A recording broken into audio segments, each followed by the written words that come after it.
কবি বলেছিলেন অতি চালাকের কলাই দড়ি। তো মোরা আজকে চালাকি করতে গিয়ে খাইছি ধরা। তো এই যে আমরা চারজন খুব সুন্দর একই কালার ড্রেস পরছি। এটা কিসের জন্য পরছি? এটা হচ্ছে আমরা যখন খেলতে যাব এনিমি যাতে আমাদের দেখা বুঝতে না পারে যে কে কোনটা।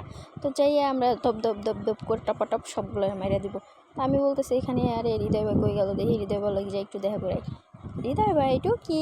আরে হৃদয় ভাই তো ভয় পেয়েছে, হ্যাঁ তো ভাবছে এনিমি এসে পড়ছে। তো কইতেছে আরে তুমি তো আমার ভয় পাওয়াই দিলা, রাশ দিও না, সুন্দরভাবে খেলো, বেশি পণ্ডিতি করো না। আমি তো আবার পণ্ডিতি করি বেশি সব জায়গায় জায়গায় জায়গায়।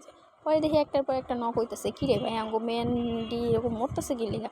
পরে হৃদয় ভাই চিল্লাই চিল্লাই কইতেছে আরে আমার কিলটা সই করো, আমার কিলটা সই করো। এদিকে এনিমি পাগল আকাশ সব কয়টাই মরে গেছে। হ্যাঁ আমার তো ভয় করতেছে, আমি একা একা কী করবো এই জায়গায়। সোনিয়া ক্যারেক্টার চালো, আমি নক। ভাবছিলাম উঠে যায় ওগরে টপা টপ দিব, বাট আমি উঠতে পারি নাই, আমি মরেই গেছি। তারপরে এই জায়গায় আমরা তিনটা মিলা কোন শুটি করতেছিলাম, যাইতেছে না কি লিগা, যাইতেছে না কি লিগা। আরে ধীরে ধীরে তোমার